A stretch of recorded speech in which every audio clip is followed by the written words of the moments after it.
Baik, sebelum kita teruskan dengan kaedah yang ketiga iaitu kaedah penyempurnaan kuasa 2, cikgu nak imbas kembali apa itu kuasa 2 sempurna. Okey, lihat contoh yang pertama, 3 kuasa 2 sama dengan 9. Maka 9 ini ialah kuasa 2 sempurna. Okey, contoh yang seterusnya, negatif 4 dalam kurungan kuasa 2 sama dengan positif 16. Maka 16 ini ialah kuasa 2 sempurna. Okey, contoh yang ketiga, X tambah 5 dalam kurungan kuasa 2 sama dengan X kuasa 2 tambah 10X tambah 25. Maka X kuasa 2 tambah 10X tambah 25 ini ialah kuasa 2 sempurna. Baik, sekarang ni kita nak bagi penekanan kepada contoh yang ketiga. X tambah 5 kuasa 2 sama dengan X kuasa 2 tambah 10X tambah 25. Dari mana datangnya positif 10X? Daripada 2 darab dengan positif 5 darab dengan X. Maka awak dapat positif 10X. Dari mana datangnya positif 25?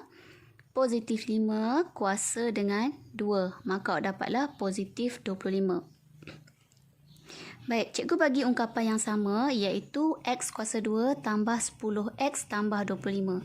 Adakah ia adalah kuasa 2 sempurna? Bagaimana kita nak tentukan daripada ungkapan?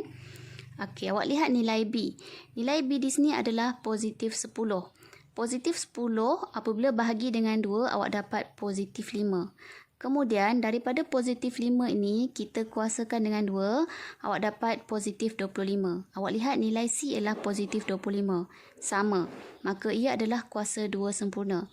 Jadi, daripada ungkapan bagaimana kita nak faktorkan, awak lihat sahaja nilai B tadi awak bahagi 2 dapat positif 5.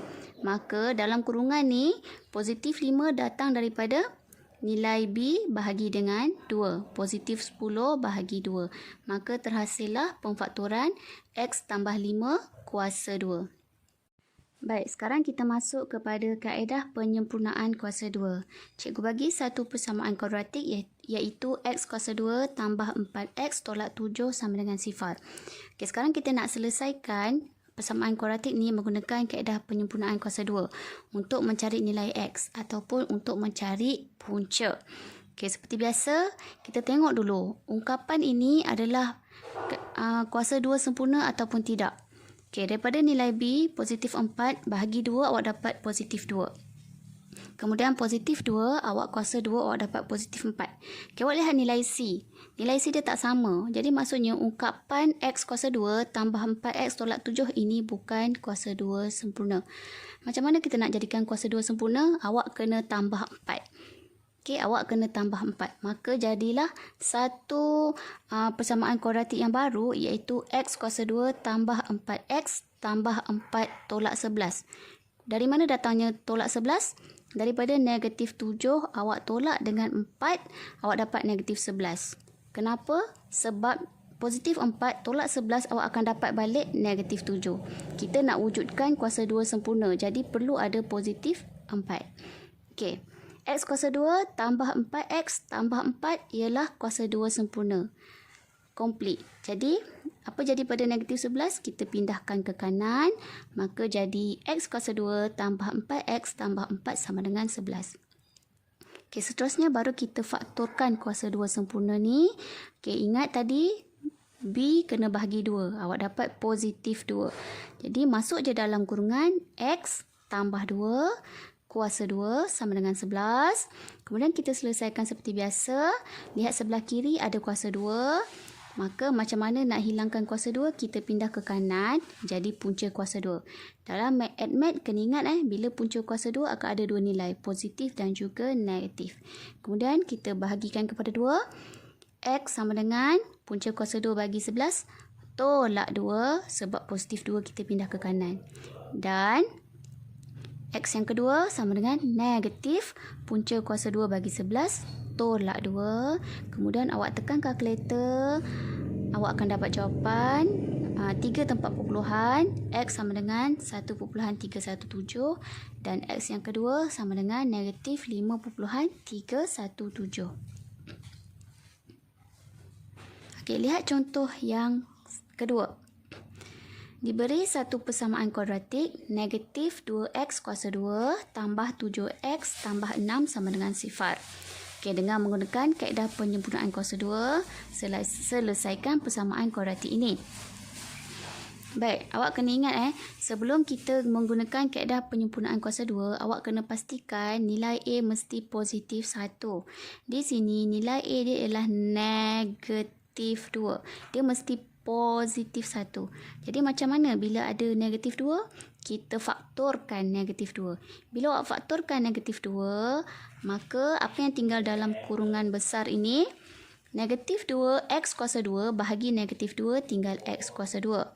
Positif 7x bahagi negatif 2, awak dapat negatif 7 per 2x. Positif 6, awak bahagi negatif 2, awak dapat negatif 3.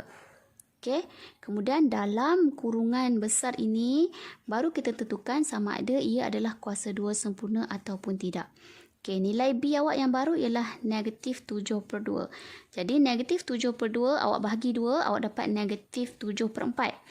Daripada negatif 7 per 4, awak kuasa 2, awak dapat positif 49 per 16. Okey, awak lihat. Positif 49 per 16. Jadi, adakah ungkapan dalam kurungan itu adalah kuasa 2 sempurna? Tidak, kerana nilai C dia adalah negatif 3. Jadi, seperti biasa, kita buat persamaan yang baru, kita tambahkan dengan 49 per 16. Kemudian, kita tolak dengan 97 per 16. Dari mana datang negatif 97 per 16? Datang daripada negatif 3 tolak dengan 49 per 16. Maka dapat negatif 97 per 16. Kerana positif 49 per 16, bila awak tolak dengan 97 per 16, awak akan dapat balik negatif 3. Okey, sekarang ni, awak tak perlukan negatif 97 per 16 dalam kurungan. Sebabnya, kuasa 2 sempurna hanyalah x kuasa 2 tolak 7 per 2x tambah 49 per 16. Jadi, apa kita nak buat dengan negatif 97 per 16?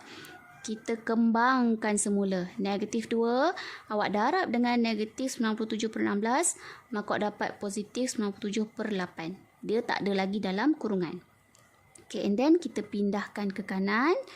Maka negatif 2 dalam kurungan yang tinggal hanya kuasa 2 sempurna, iaitu x kuasa 2 tolak 7 per 2x tambah 49 per 16 sama dengan negatif 97 per 8.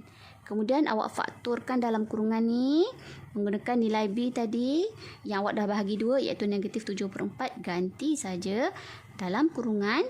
Maka bila awak faktorkan, awak dapat negatif 2 darab x tolak 7 per 4 kuasa 2. Sama dengan negatif 97 per 8. Okey, seterusnya kita selesaikan seperti biasa untuk cari nilai x. Negatif 2 pindah ke kanan jadi bahagi negatif 2.